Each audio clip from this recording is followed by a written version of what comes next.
Second इसको हम Augustan as भी बोलते हैं, और थर्ड हम इसको एज ऑफ पोप भी बोलते हैं। ये ध्यान रखिए। ये न्यू क्लासिकल क्यों बोली जाती है ये age? Why it is called new classical, why it is called Augustan age? और ये पोप की एज इसलिए कही जाती है because Alexander Pope, he was the main poet, main writer of this age. Okay? देखिए, आप लोगों ने अगस्टस एज के बारे में सुना जो रोम में थी? किसी ने सुना?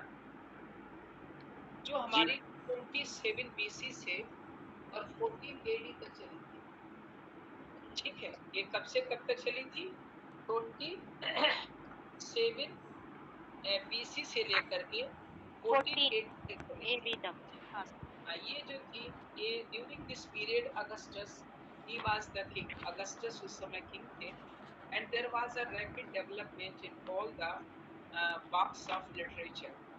और इस पीरियड में ध्यान रखिएगा, ये क्लासिकल एज कही जाती है, और इस पे एक पीजीटी में इस बार क्वेश्चन भी आया था कि सबसे ज्यादा इपिक के मामले में, इपिक में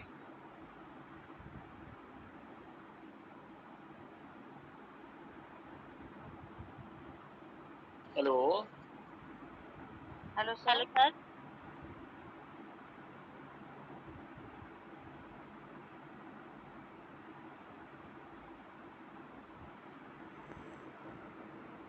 इस पीरियड को ही हम क्लासिकल एज बोलते हैं। और हमने आपको ये बताया था कि इस बार जो पीजीटी का पेपर हुआ था, तो पीजीटी के पेपर में एक क्वेश्चन पूछा गया था कि कौन सी एज में जो इपिक थे वो सबसे टॉप पे थे, तो वो सबसे पहला ही क्वेश्चन था सर। यही एज थी, यही क्लासिकल एज जो थी, इसी में सबसे टॉप पे थे।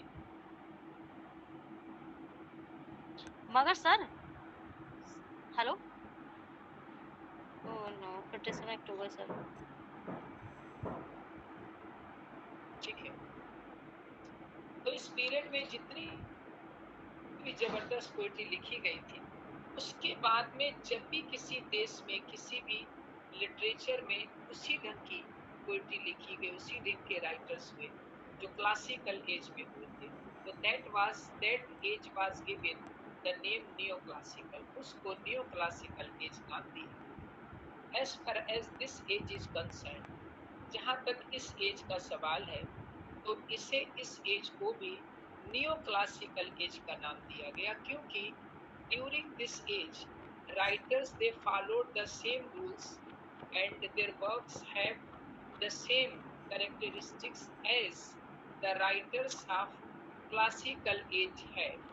जैसे क्लासिकल एज के जो राइटर्स थे, उनकी राइटिंग में जो टेंडेंसीज थी, जो उनकी कैरेक्टरिस्टिक्स थे, वो सारे हमें 18th सेंचुरी में पाए जाते हैं। ये 17 के लास्ट में और 18 से स्टार्ट हुआ है। सर, हाँ जी, सर ये बताइए सर, ये न्यू क्लासिकल और क्लासिकल पीरियड अलग अलग है या एक ही है सर? दोनों अलग अलग है। जो अलग अलग। क्लासिकल पीरियड है ये रोम से रिलेटेड है, और नियो क्लासिकल ये इंग्लिश लिटरेचर से रिलेटेड है। इंग्लिश में कोई भी एज क्लासिकल एज नहीं है, हालांकि इसी एज को लोग क्लासिकल एज कह देते हैं, इंग्लिश की क्लासिकल एज। ओके ठीक है, सर। ओके। अब इसको अगस्टन एज क्यों कहा जाता है? क्योंकि किंग अगस्टस क्लासिकल के किंग थे उस समय जब क्लासिकल एज थी। At that time Augustus he was the king, तो उन्हीं के आधार पर इसको भी अगस्टन एज कहा जाता है। ओके, तो दो नेम इसके हो गए। तीसरा नेम क्या है? तीसरा नेम इसको एज ऑफ पोप कहा जाता है। Why it is called the age of Pope? Because Alexander Pope he was the main writer of this age, वो इस एज के मेन राइटर थे, इसलिए उन्हीं के नाम पर इसको जो था एज ऑफ पोप भी कहा जाता है। इस एज में सबसे ज्यादा प्रोज का डेवलपमेंट हुआ था। ध्यान रखिए, पोएट्री भी लिखी गई थी, but poetry didn't get so much progress as it got during the Renaissance period, Victorian age. जो विक्टोरियन एज थी, जो अदर एजेस थी, उनकी तुलना में इसमें पोइट्री इतनी डेवलप नहीं हुई थी, सबसे ज्यादा प्रोज हुआ था, प्रोज ने बहुत तरक्की की। हालांकि अलेक्जेंडर पोप ने पोइट्री भी लिखी थी, काफी पोइट्री लिखी है, लेकिन बहुत से ऐसे राइटर्स थे, there were many writers and men of letters who were not ready to consider Alexander Pope as a poet. वो अलेक्जेंडर पोप को पोइट नहीं मानते थे। उनका मानना था कि पोइट्री जो है that is created by heart not by mind, but as far as the poetry of Alexander Pope is concerned, it was the poetry of mind, it was not the poetry of heart. Poetry means to have the emotions, but as far as the works of Alexander Pope are concerned, they have logic, satire, irony, and so many other literary devices. Okay? इसमें अन्य बहुत सी literary devices. अब इस period में इनके contemporary कौन कौन थे ये भी ध्यान से सुनो। दो प्रोज राइटर कंटेम्परेरी थे, एडिसन और स्टील, सुना होगा आप लोगों को, वो इनके कंटेम्परेरी। दोनों एसिस्ट थे, दोनों पीरियोडिकल एसिस्ट थे, and Edison was very close friend of Alexander pope. Edison जो थे वो अलेक्जेंडर पोप के बहुत ही करीबी मित्र थे, हालांकि बाद में इनमें झगड़ा हो गया और ये अलेक्जेंडर पोप इनके दुश्मन हो गए। अलेक्जेंडर पोप की एक कमी रही है कि he was a man of quarrels of nature. इसका स्वभाव बड़ा झगड़ालू था। जिस से इन्होंने दोस्ती की, इनका उससे कहीं ना कहीं आगे पीछे झगड़ा जरूर। तो obviously this was that he was a very quarrelsome person, ये झगड़ालू टाइप के थे। एक राइटर इनके और कंटेम्परेरी रहे हैं, उनसे आप परिचित होंगे, जोनाथन स्विफ्ट। है कोई स्टूडेंट जानते हैं जोनाथन स्विफ्ट? जी जी जी। जोनाथन स्विफ्ट जो थे ये बहुत बड़े सटारिस्ट थे, आयरनी भी है लेकिन सटारिस्ट बहुत बड़े थे। और इन्होंने जो था एक बहुत जबरदस्त वर्क लिखा था, अगर आपको ध्यान हो, गुलिवर ट्रेवल्स। गुलिवर स्ट्रेवल्स। गुलिवर स्ट्रेवल्स में इन्होंने 4 यात्राओं का वर्णन किया है। पहला गुलिवर इन लिलीपुट, फिर है Gulliver in the country of Houyhnhnms, फिर आपका है गुलिवर इन लेपुटा, ठीक है, और एक और कंट्री है, ठीक है, जिनका इन्होंने डिस्क्रिप्शन किया। ओके, तो वो जोनाथन स्विफ्ट है। तो whenever we mention this age, जब भी हम इस एज की चर्चा करते हैं तो मेन 4 राइटर्स हमारे आते हैं। एक तो एडिसन और स्टील, और आपके स्विफ्ट, जोनाथन स्विफ्ट और अलेक्जेंडर। तीनों में सबसे ज्यादा फेमस अलेक्जेंडर पोप हुए। That's why this age is also given the name of Pope. इस एज को पोप का नाम भी दिया गया। इतनी बात क्लियर होगी सब बच्चों को? किसी को कोई डाउट इसमें? ठीक है। अब देखिएगा, पोप की थोड़ी सी बायोग्राफी पढ़ेंगे। ध्यान रखिएगा कि पोप हैं या जो अन्य राइटर्स हैं, उनकी बायोग्राफी से रिलेटेड पीजीटी में क्वेश्चन बहुत कम आते हैं, हालांकि टीजीटी में ज्यादा आते हैं। क्योंकि जो पीजीटी का पेपर होता है इसमें बायोग्राफी से रिलेटेड कम आते हैं, किसका जन्म कहाँ हुआ, ठीक है, किसी के फादर का नाम क्या था, मदर का नाम क्या था। You won't find such type of questions आपको अधिकतर मिलेंगे इनके लिटरेरी करियर से और इनके लिटरेरी वर्क से। Still you must have a little knowledge related to the biography of Alexander Pope. फिर भी पोप की बायोग्राफी के बारे में, इनके बारे में भी थोड़ा बहुत आपको नॉलेज होना चाहिए। ओके, अब हम बोर्ड खोल के देख रहे हैं, अगर बोर्ड खुल जाता है तो बोर्ड पे बताना शुरू करते, नहीं तो ऐसे ही बोलना स्टार्ट करते हैं। आवाज हमारी क्लियर आ रही? Yes sir. ठीक है, ये बोलते इसलिए रहिएगा क्योंकि जब हमें पता नहीं लगता, पता लगा कि जो है ना, बंद हो गया ये नेट, तो फिर दिक्कत आती है। ट्राई करके देख रहे हैं, अगर खुल जाता है तो ठीक है, नहीं तो आपको बोलना स्टार्ट करेंगे और after some time it will open itself. Okay, देख रहे हैं, अगर स्क्रीन खुल जाता तो बढ़िया रहेगा। ज्यादा वेट नहीं करेंगे, 10-5 सेकंड वेट करेंगे बस। चलिए, जब तक स्क्रीन खुल रही है जब तक आप लिखना शुरू करें।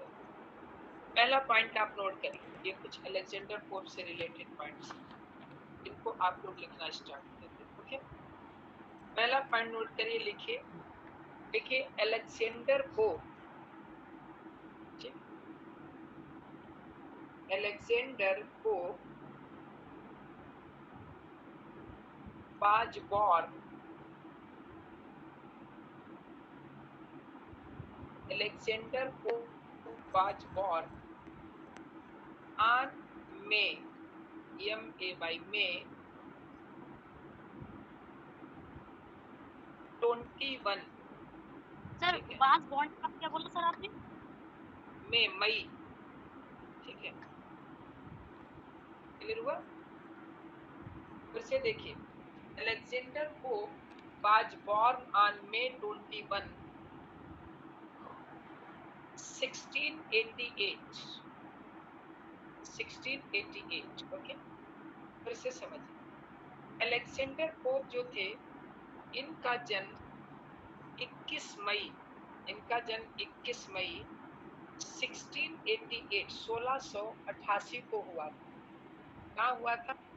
इन लंदन, इंग्लैंड, लंदन में, इंग्लैंड में हुआ था। ठीक है, किस जगह पे हुआ था वो ब्रैकेट में नोट करिए। ये जगह का नाम है लोम्बार्ड स्ट्रीट। कौन सी जगह है? लोम्बार्ड स्ट्रीट, LOMBARD, फर्स्ट भी बनेगा, लोम्बार्ड स्ट्रीट, STREET। ठीक है, अब एक बार में समझ लीजिए, अलेक्जेंडर पोप जो थे, इनका जन्म 21 मई 1688 को लोम्बार्ड स्ट्रीट, लंदन, इंग्लैंड में इनका जन्म हुआ। ठीक है, ये रोमन कैथोलिक फैमिली से बिलोंग करते थे। नेक्स्ट पॉइंट नोट करिए, he belongs to Roman Catholic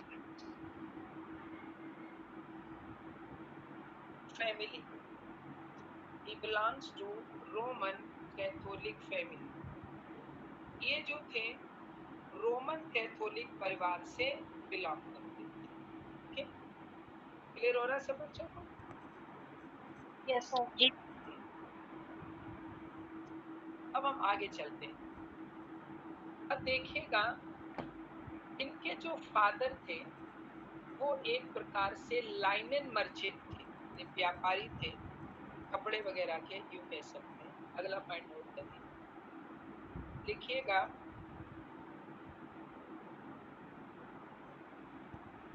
his father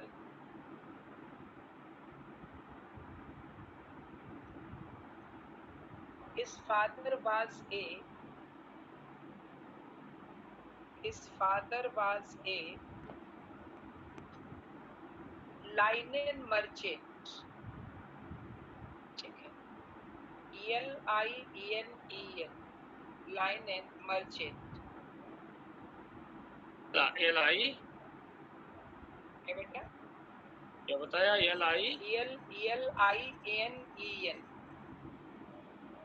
ठीक है, ये क्या होता है? कौन सी? लाइनेन मर्चेंट, ये एक गुड इवनिंग प्रकार सर। से, हाँ गुड इवनिंग, एक कपड़ा होता है, शायद अस्तर हेलो वगैरह सर। लगाया जाता, कुछ ऐसा होता। हाँ जी, हाँ जी, बताएं। हेलो। हाँ हाँ, आवाज आ रही है? हाँ बताएं, आवाज आ रही है? Good evening sir. आवाज आ रही है बेटा? हाँ, गुड सर इवनिंग। बहुत देर से जुड़ने की कोशिश कर रहे हैं, नहीं जुड़ पा रहे हैं। नेटवर्क अब प्रॉब्लम जुड़ यहाँ गए बहुत हैं? रहती अब है। जुड़ गए हैं आप? अब जुड़ गए हैं? हाँ आप जुड़ गए हैं, आवाज आ रही है सर। चलिए कितना चलिए, पढ़ा दिया सर? थोड़ा ही पढ़ाया, ज्यादा नहीं पढ़ाया। ओके, ज्यादा नहीं ठीक है। पढ़ाया। ओके, वो हाँ ये बात क्लियर हो गई। तो his father was a लाइनन merchant, इनके फादर जो थे वो कौन थे? लाइनन मर्चेंट थे, और उनका नाम भी अलेक्जेंडर पोप ही था। क्या पढ़ा रहे हैं सर? Alexander pope. ठीक है, समझ रहे हैं हमारी बात? अलेक्जेंडर उनका, हाँ जी, अलेक्जेंडर पोप पढ़ा रहे सर? हाँ हाँ जी, हाँ जी, उनका नाम क्या था? हेलो उनका सर। नाम भी अलेक्जेंडर। हाँ जी, बताएं। विपिन, आवाज पहुंच रही है हमारी? नहीं, बताओ। अलेक्जेंडर पोप पढ़ा रहे हैं सर। हाँ हाँ, अलेक्जेंडर पोप हाँ पढ़ा सर, हम ये पूछ रहे हैं अलेक्जेंडर पोप पढ़ा रहे हैं। हाँ बेटा, हाँ अलेक्जेंडर पोप पढ़ा रहे हैं। Okay sir. ठीक है, तो ये जो है कहाँ पे था, फिर से बोलना आप लोग। His father's name was sir, Alexander। हाँ, इनके जो फादर थे उनका नाम भी अलेक्जेंडर पोप था, उनको अलेक्जेंडर पोप सीनियर कहते थे, ध्यान रखिए, ठीक है। और इनकी जो मदर थी वो नोट करेंगे आप, इनकी मदर थी इडिथ, EDITH, इडिथ टर्नर, ये इनकी मदर थी, ठीक है बेटा, Edith Turner, TURNER, Turner.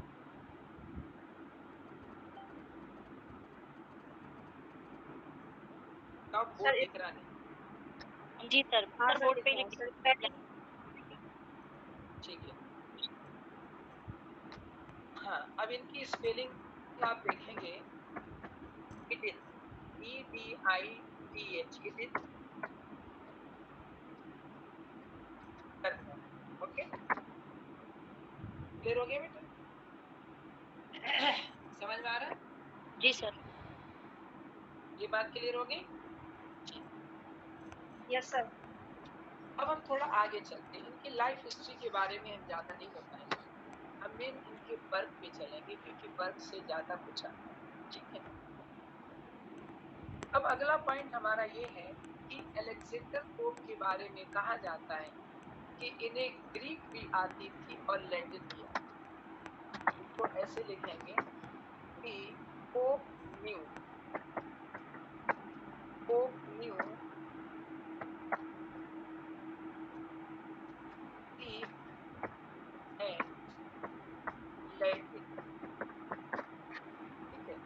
Pope जो थे वो ग्रीक और लैटिन इसको भी वो जानते थे, ठीक है। एक पॉइंट और ध्यान रखिएगा, ये बचपन से ही बड़ा बीमार और कोमल टाइप के रहे, हालांकि झगड़ालू स्वभाव इनका था, क्योंकि एक आदमी को गुस्सा जल्दी आता है, जो कमजोर होता है, आपने नोट किया होगा, उसको बहुत गुस्सा आता है। तो he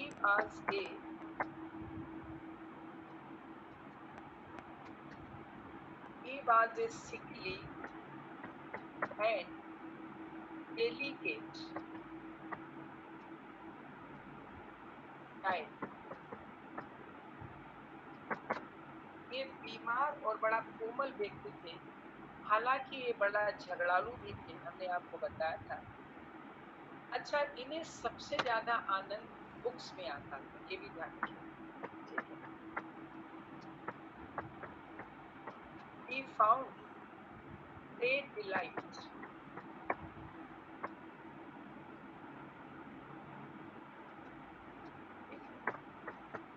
in books, इन्हें सबसे ज्यादा आनंद जो था वो बुक्स में आता था, ठीक है। इन्होंने स्टडी भी बहुत जबरदस्त की, बहुत जबरदस्त इन्होंने स्टडी की, और ये मान के चलिए कि जब ये बहुत छोटे ही थे, नियर अबाउट 16 ईयर्स, 16 में पहुंच भी नहीं पाए थे, तो उसी समय इन्होंने पोइट्री लिखना स्टार्ट कर दी और कई हजार लाइन्स इन्होंने पोइम्स की लिख डाली, ये समझ, कई हजार लाइन्स इन्होंने लिख डाली, इतनी कम एज में। समझ में आ रहा है सब बच्चों? Yes sir. जी सर। अब ये इसको हटा दे, ठीक है। जी। अब देखिए, एक क्वेश्चन पूछा जाता, वैसे तो इनकी मित्रता बहुतों से रही है, लेकिन सबसे ज्यादा मित्रता के लिए, फ्रेंडशिप के लिए एडिसन जाने लगे। अच्छा, उससे भी पहले एक बहुत अच्छे क्रिटिक भी हैं, राइटर भी हैं, इनका नाम है वोल्टेयर, VOLTEAIR, वोल्टेयर ने, वोल्टेयर इनके बारे में कहते हैं, पोप के बारे में, ठीक है। क्या कहते हैं ये आप नोट कर लेना, बहुत इंपॉर्टेंट कोटेशन है। The best poet of England.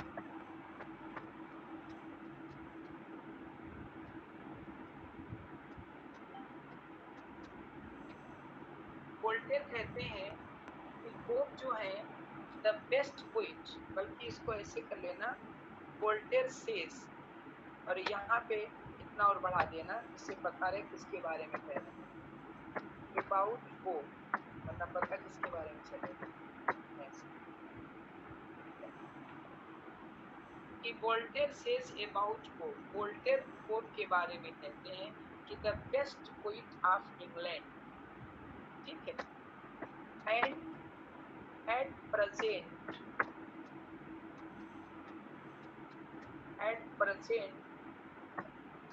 of all the world। ये कोटेशन वोल्टेयर ने कहा है अलेक्जेंडर पोप के बारे में कि जो पोप है वो इंग्लैंड के बेस्ट पोइट है और प्रेजेंट में ये पूरी दुनिया के बेस्ट पोइट है। ठीक है, क्लियर हो गया बेटा? चलिए अब हम आगे चलते हैं। अब देखिए पोप की जो फ्रेंडशिप है ये एडिसन से बहुत हुई थी। ये बात है लगभग 1713 के आसपास की। ये फिर कौन सा एडिशन है? Thomas Alva Edison?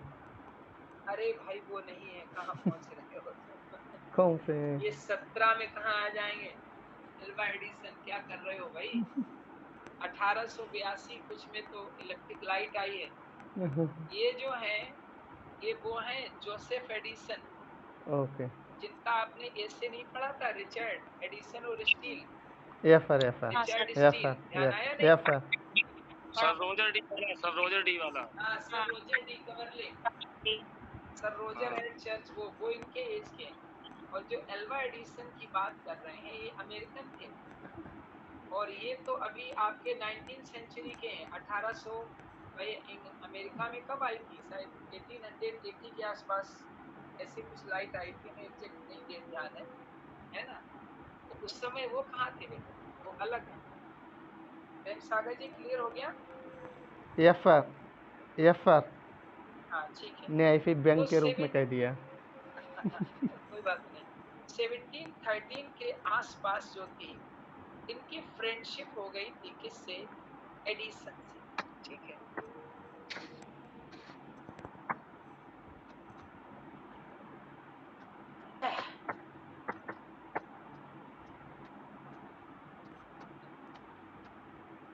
अब आप लोग सोच रहे होंगे कि सर आप ये फ्रेंडशिप हमें क्यों पढ़ा रहे हैं? इसके पीछे एक कारण है, इसलिए हम पढ़ा रहे हैं।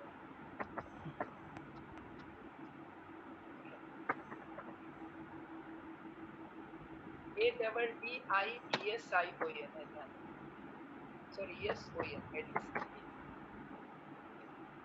इनकी ये एग्जैक्ट डेट नहीं है, ध्यान रखना, ये एग्जैक्ट डेट आपको मिलेगी भी नहीं। कहीं 1713 है, कभी 1712 है, कभी 14 है, यानी लगभग 1713 के आसपास। क्योंकि फ्रेंडशिप अगर किसी से होगी तो एग्जैक्ट हम डेट नहीं दे सकते कि इतनी तारीख को हमारी दोस्ती हुई। दोस्ती सडन नहीं होती है ना? तो 1713 के आसपास जो था, he made friendship with Edison. इन्होंने एडिसन के साथ अपनी जो थी वो मित्रता की, ठीक है। और ये उस समय की बात है जब एडिसन अपनी एक ट्रेजेडी लिख रहे थे। आपको पता है एडिसन ने बहुत फेमस ट्रेजेडी लिखी थी जिसका नाम था कैटो, CATO, कैटो। कैटो इन्होंने ट्रेजेडी लिखी थी।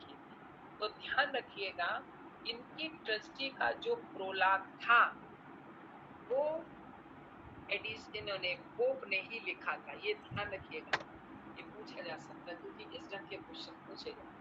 इतना नोट कर लिया? पहले इसको आप नोट कर ले फिर आगे सर कर लिया।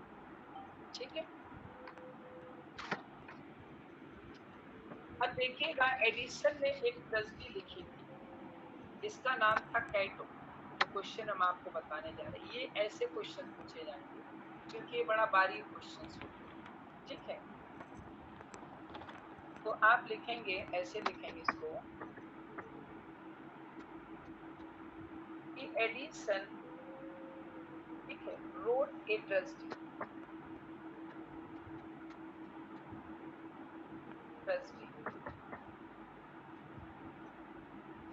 एडिसन ने एक ट्रस्टी लिखी थी, इस ट्रस्टी का नाम था कैटो, इस ट्रस्टी का नाम है कैटो। क्वेश्चन ये है कि पोप जो थे, इस कैटो का जो प्रोलाग था वो पोप ने लिखा था, ये ध्यान रखिए, ये क्वेश्चन हमारा, इसको आप कैसे लिखेंगे कि पोप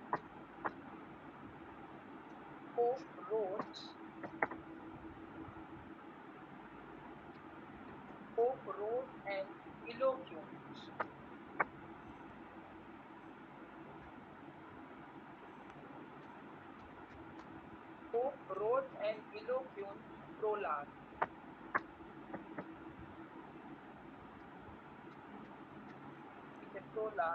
to it। ये क्वेश्चन पूछा जा सकता है। क्वेश्चन ऐसे पूछा जा सकता है कि एडिसन की कौन सी ट्रस्टी थी जिसके लिए पोप ने एक प्रोलाग लिखा है, तो वो ट्रस्टी का नाम है कैटो। या ये सोच सकते हैं कि एडिसन ने कैटो नामक ट्रस्टी के लिए जो प्रोलाग लिखा था वो ट्रस्टी किसकी, वो एडिसन। ये आप नोट कर सकते हैं, इसको ध्यान रखिए। क्लियर हो गया बेटा? जी सर। हाँ इन्होंने जो रेप ऑफ लॉक लिखा था सर, वो भी सर किसी फ्रेंड ने कहा था, उसके कहने पर सर लिखा था। हाँ, वो अभी हम समझाएंगे आपको, वो अभी हम समझाएंगे। अभी एक एक चीज ले रहे हैं, पहले उनकी दोस्ती की बातें कर रहे हैं, है ना।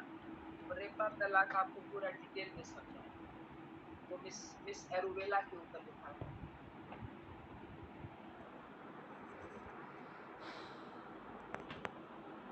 आवाज हमारी क्लियर आ रही है बेटा? जी सर। यस सर, आ रही है। अब देखिए आगे चलते हैं। अब पोप जो थे, हमने बताया ना कि पोप हैड क्वेरलसम नेचर, ये बड़ा झगड़ालू स्वभाव के। तो पोप की एडिसन से भी झगड़ा हो गया, ठीक है। और झगड़ा किस बात का हुआ वो भी आप समझिए। देखिएगा, अलेक्जेंडर पोप ने एक वर्क लिखा था जिसकी अभी आप लोग चर्चा कर रहे थे, कौन सा? The rape of the lock, ठीक है।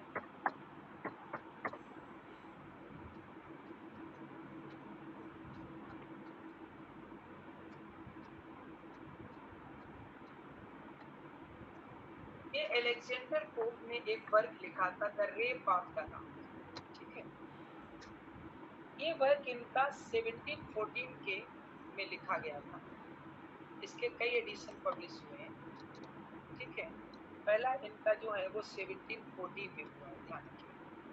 और इसमें इन्होंने 2 कैंटोस लिखे थे, बाकी ये पूरे वर्क में 5 कैंटोस हैं, ध्यान रखिए। कितने कैंटोस हैं? 5 कैंटोस। कैंटोस का मतलब होता है एक प्रकार से अध्याय या कोई खंड, इसमें 5 कैंटोस हैं, कैंटो, ओके। अब इस दोस्ती की बात हम आपको बताएं कि जब पोप ने इसको लिखा रेप ऑफ द लॉक, तो रेप ऑफ द लॉक में पोप ने जो था वो सुपर नेचुरल मशीनरी को यूज किया, ये ध्यान रखिएगा। अगर जिन बच्चों ने पढ़ा है, जैसे कई बच्चों को आप में से हमने पढ़ाया होगा, तो इसमें जो है सुपर नेचुरल मशीनरी का यूज किया।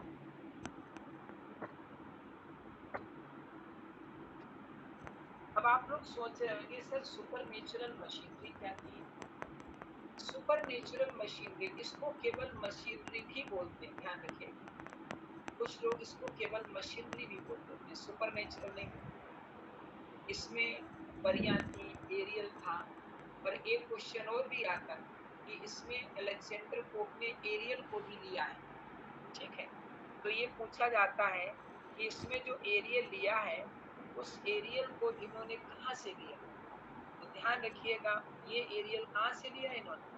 शेक्सपियर का जो प्ले है टेम्पेस्ट, वहां से लिया। ध्यान रहेगा? हाँ, टेम्पेस्ट से इन्होंने, ठीक है। अब इसमें इन्होंने जो था सुपर नेचुरल मशीनरी का यूज किया, यानी एरियल इसमें दिखाए, निम्स दिखाई, वूम्स दिखाई, ठीक है, सिल्फ थे, सैलामेंडर थे, ये सब सुपर नेचुरल, जैसे भूत तो नहीं कहेंगे, जैसे जल परियां थी, सैलामेंडर थे, इस तरह की बहुत सी परियां वगैरह सुपर नेचुरल मशीनरी। तो when Alexander pope completed this work, जब इन्होंने अलेक्जेंडर पोप ने इस वर्क को कंप्लीट किया, तो कंप्लीट करने के बाद उन्होंने एडिसन, इनके जो फ्रेंड थे, इनके पास भेजा और अपने फ्रेंड एडिसन से इन्होंने कहा, पोप ने, कि भाई एडिसन इसको पढ़ो आप जरा छपाने से पहले, और अगर इसमें आपको कोई कमी लगे, कोई सुझाव आपको देना हो तो हमें आप दीजिए। एडिसन ने इसको पढ़ा, इस वर्क को। एडिसन ने कहा, मित्र ये वर्क तो ठीक लिखा आपने। हेलो हाँ जी, हेलो सर, मैकबेथ में एरियल का जिक्र नहीं हो, कहाँ पे होता है? इसमें मैकबेथ में टेम्पेस्ट की बात कर रहे हैं, मैकबेथ का टेम्पेस्ट कहाँ से बताया आपने लिया गया है ये? टेम्पेस्ट, अच्छा, टेम्पेस्ट, हाँ टेम्पेस्ट में है एरियल सर। प्रास्पेरो की जो स्पिरिट है वो एरियल है। टेम्पेस्ट में लिया गया है सर। हमने क्या मैकबेथ बताया था? हो सकता है लीड नहीं है, सर, हो सकता है सुनने में। टेम्पेस्ट ही बताया सर। अच्छा, टेम्पेस्ट हम क्या, हो सकता है हमें नींद आ गई हो। नहीं हो सकता है हमें नींद आ गई, हम टेम्पेस्ट बताए, उसकी जगह में मैकबेथ बता गए। नहीं चलिए, अभी असल आवाज में क्लियर है हमारी?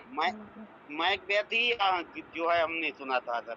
नहीं नहीं बेटा, नहीं, टेम्पेस्ट। टेम्पेस्ट बोला था, टेम्पेस्ट बोला। हाँ भाई, ऐसा ना करो, क्या नाम, विपिन जी, हम कुछ पढ़ाएं, आप कुछ लिखो, है ना? सॉरी सर, हो सकता है हमने सुन नहीं पाया हो। चलिए, कोई बात नहीं बेटा, आप अब ध्यान से सुनिए। तो कहाँ पे चल रहे थे? तो इन्होंने जो था, ये बहुत अच्छा किस्सा, इस पे एक वर्क है बहुत इंपॉर्टेंट, इसलिए उसका जिक्र कर रहे हैं। ऐसे तुम 1 मिनट में ऐसे ही बता देते, लेकिन फिर वो आप भूल जाते। तो सुपर नेचुरल मशीनरी इन्हें यूज किया था। तो एडिसन से कहा कि भाई बताओ, ये हमारा वर्क कैसा है? तो एडिसन ने इसको स्टडी किया, बोले फ्रेंड आपका वर्क तो बहुत अच्छा है, लेकिन आपने इसमें जो सुपर नेचुरल मशीनरी दिखाई है, जो परियों का जिक्र किया है, जल परियों का जिक्र किया, ये बचकाना लग रहा है, इसमें मैच्योरिटी नहीं लग रही, इसको आप हटा दीजिए, तब ये वर्क आपका अच्छा चलेगा। पोप ने सोचा कि लाओ इसे हटाएं, लेकिन उसके मन ने नहीं माना इसको। उसने सोचा आनंद तो इसी में आ रहा है, तो उसने जो था इसको हटाया नहीं। समझ रहे? सुपर नेचुरल मशीनरी को उसने नहीं हटाया, और इसके साथ ही, यानी सुपर नेचुरल के साथ ही, उसने अपना work the rape of the Lord publish करा। अब इसका रिजल्ट क्या हुआ बेटा? रिजल्ट ये हुआ कि रेप ऑफ द लॉर्ड बहुत फेमस हुआ, और सबसे ज्यादा सुपर नेचुरल मशीनरी को ही पसंद किया। तो पोप को ऐसा लगा कि मेरा जो फ्रेंड था एडिसन, इसने मुझे गलत राय दी, अगर मैं इसकी राय मानता तो मैं तो बेकार हो जाता, बर्बाद हो जाता, ये मेरा दुश्मन है। तो पोप ने इनसे दोस्ती तोड़ ली, और फिर इनकी मजाक भी बनाई थी पोप, ध्यान रखिएगा। पोप ने एडिसन की मजाक भी बनाई थी, इन पर इन्होंने जबरदस्त सटायर भी किया था, और इन्हीं पर सटायर के लिए इन्होंने एक वर्क लिखा था। उस वर्क का नाम है द डंसिएट, शायद सुना हो किसी ने।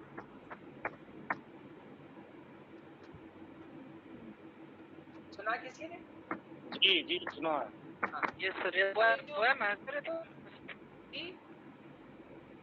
ये पोएम सर। जिसमें ये में चल हाँ, रही ये है। डंसिएट पोएम है हाँ सुना ये। हाँ, तो ये डंसिएट है सर, नामक ये में वर्क चल रही लिखा है। है। पोइम हाँ, है, ये टोटल, लाइन फ्राम है। जी जी, ये टोटल सटायर है, और इसमें इन्होंने एडिशन की मजाक बनाई है। कुछ लाइंस भी फर्स्ट ईयर में हैं सर शायद। एडिशन की मजाक बनाई है और इसके साथ साथ कुछ और भी 2 राइटर और हैं जिनकी इन्होंने खूब मजाक बनाई। तो इस तरह से इनकी दोस्ती खत्म हो गई थी, ये लोग एक दूसरे से अलग हो गए। क्लियर? ये बात क्लियर हो गया सब बच्चों को? Yes sir. ये अब हम आगे चलते हैं। पॉइंट्स आप लोग नोट करते चलिए, जो भी पॉइंट्स आपको अच्छे लगे। सर ये हाँ जी, सर ये rape of the lock poem है 5 कंटोफ में। हाँ जी, ये हम अभी समझाएंगे। ये सर एलटी ग्रेड बहुत में भी है, इम्पोर्टेंट वर्क है। इसको हाँ, इसको हम डिटेल में समझाएंगे। एलटी में भी है, आप सही कह रहे हैं। हाँ एलटी में है, पूरा ही पढ़ाना सर एलटी और में। ये रेप ऑफ द लॉक की कुछ लाइंस बहुत इम्पोर्टेंट, बहुत इम्पोर्टेंट। लाइम क्या पूरी पोइम ही पढ़ा देना सर। सर ये तो हाँ, इसमें जो है नहीं, पोइम तो बहुत पोइम तो बड़ी नहीं है, पढ़ ये तो पाओगे माँ की बेटा। इपिक है पोइम सर तो ना। 5 खंड है इसमें। इसमें एक आपने वो लाइन पढ़ी होगी, उसमें एक फिगर ऑफ स्पीच है, हाइपरबोल। बेलेंडा ठीक है। इस्माइल। हाँ, Belinda smiled and all the world was day. जी जी जी। ये इसी की लाइन है, बहुत फेमस। तो ये खैर हम इस पर हम चर्चा करेंगे। अभी हम सर इनकी लाइफ हिस्ट्री के बारे में, हाँ जी बताएं। सर ये करिएगा ना सर, जो इम्पोर्टेंट लाइन है वो पढ़ा दीजिएगा, लेकिन स्टोरी पूरी की सुना दीजिएगा हिंदी में सर। नहीं बिल्कुल बेटा, बिल्कुल बिल्कुल, ऐसा दीजिएगा। नहीं होता। कंप्लीट स्टोरी सुनाएंगे, ठीक है। अब देखिए हम आगे चलते हैं। सर ये ओके माँ की पिक है क्या? बेटा, उसको आप अभी छोड़िए, हम वो उस पर डिस्कस करेंगे, तो उसको अलग से डिस्कस करेंगे। अभी जहाँ पे चल रहे हैं नहीं। इसको देखिए। हाँ, वो मो की पिक है, बिल्कुल सही आप कह रहे हैं, ठीक है। ये अच्छा, तो समझ में आ रहा है। अब इसको पहले पढ़ लो, थोड़ा सा बढ़ जाए हम लोग आगे, है ओके ना? सर। हाँ, वो हम सब करा देंगे, आप चिंता न करें। ओके। अब देखिए हम थोड़ा आगे चल रहे हैं, ठीक? अब देखिएगा, पोप जो थे, एक जगह थी जिसका नाम था ट्विकेनहेम। ध्यान रखिएगा, ये ध्यान रखिएगा।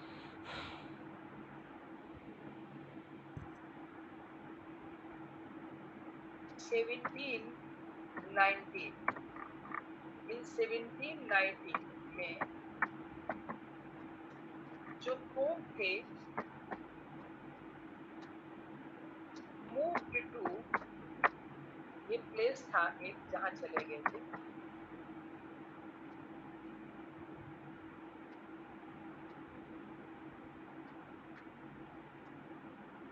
ठीक है। ट्विकेनहेम नामक स्थान पर गए थे। यही इन्होंने पूरी लाइफ अपना रेजिडेंस बना रखा था, यही ये पूरी लाइफ रहे थे था।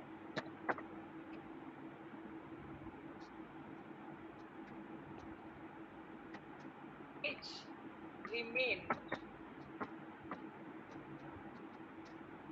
remained his lifelong residence।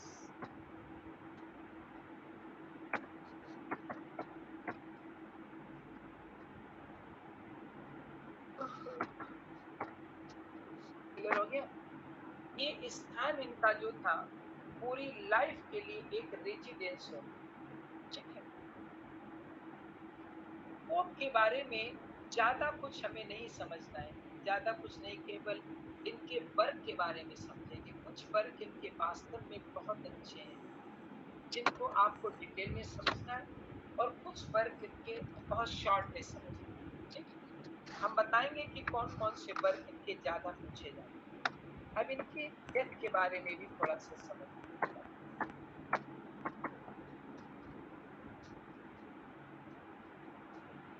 Pope died on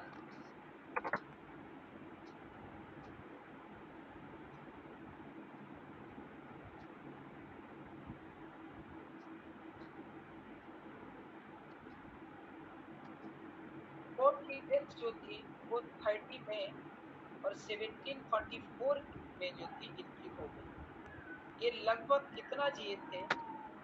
लगभग 56 साल तक।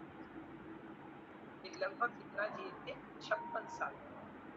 क्लियर हो गया बेटा? अब हम बात करते हैं इनके इम्पोर्टेंट वर्क के बारे में। ये बहुत जरूरी है। और देखिए इनके 3 वर्ग बहुत इंपॉर्टेंट है जिनको हम डिटेल में पढ़ेंगे, बाकी सबको हम शॉर्ट में पढ़ेंगे।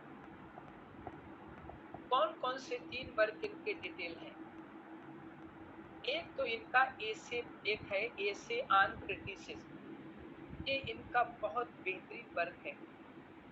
इसमें वो कुछ कोटेशंस हैं आप लोगों ने सुने होंगे, वो बहुत फेमस हैं, जैसे little knowledge is dangerous, to arise is human, isn't के कुछ कोटेशंस। तो एक तो एशियन क्रिटिसिज्म, इसको हम आपको डिटेल में पढ़ाएंगे। कि आप लोग चाहे नोट करना तो नोट कर लेना, आप नोट कर ले रहे हैं। और एक इनका हम पढ़ाएंगे the rape of the law. ये आपको बहुत डिटेल में पढ़ना है, क्योंकि जब भी इनकी बात चलती है तो इसी वर्ग की ज्यादा बात चलती है। एक इनका वर्ग हम पढ़ाएंगे डेंसिएट को हम प्लान में पढ़ाएंगे। और अगर इन 3 के बाद अगर हमें समय मिलता है तो एक हम ये थोड़ा सा और ले लेंगे डिटेल में, एन ए से ऑन मैन। बस यही 4 वर्ग आपके मेन हमें पढ़ना है। और ये 4 वर्ग हम सबसे बाद में पढ़ाएंगे, पहले इनके छोटे छोटे जितने वर्ग हैं वो हम।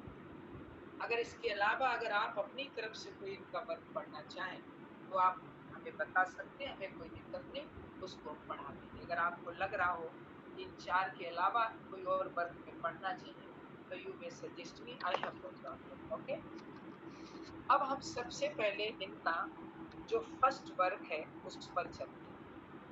अब आप हेडिंग डालेंगे इनके वर्ग, हेडिंग डालिए हिज इम्पोर्टेंट वर्क्स, ऐसे डालिए और उनको एक एक वर्ग के बारे में थोड़ा थोड़ा लिखना आप स्टार्ट करें। चलिए, अब देखिए इनके जो इम्पोर्टेंट वर्क्स हैं,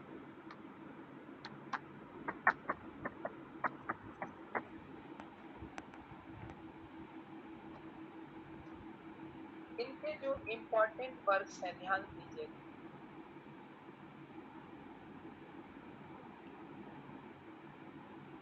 वो है पास्टोरल्स। ठीक है, ये इनका पहला वर्क है जिसका नाम है पास्टोरल्स। ओके,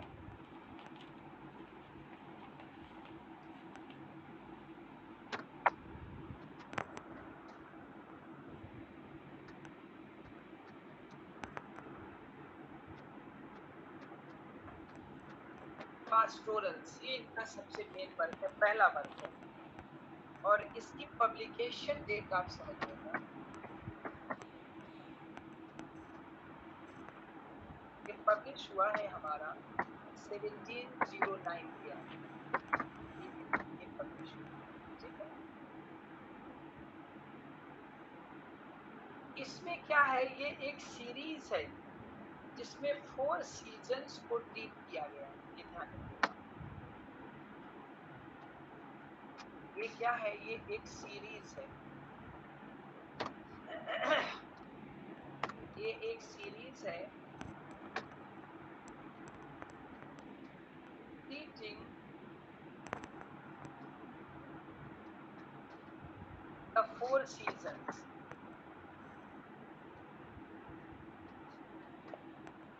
इसमें 4 सीजन्स को जो है वो डील किया। ये क्या है, ये एक प्रकार के पोइम्स का कलेक्शन है। ये इनको हम ऐसे भी कह सकते हैं कि पास्टोरल पोइम्स है। ये पास्टोरल ना कहते, पास्टोरल होता, कहते इसको है पेस्ट्रल। ठीक है,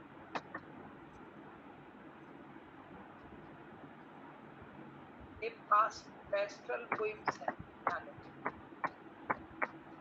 ठीक है, इसके अलावा ज्यादा कुछ इसमें समझने की जरूरत नहीं, बस यही ध्यान रखिए। और इसी को इनका फर्स्ट वर्क माना जाता है, ध्यान रखिए।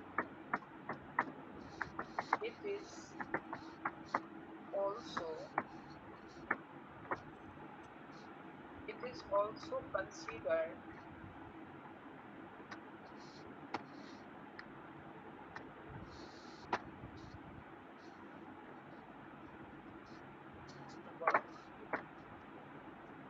इसी को हम इनका फर्स्ट वर्क कहते हैं।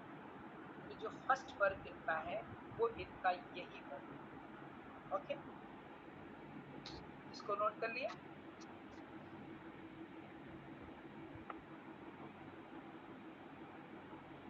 नोट कर लिया बेटा सब बच्चों ने? Yes sir, noted. ठीक है, ठीक। अब हम इनका दूसरा वर्क ले रहे हैं, ठीक है, और उसमें से सबसे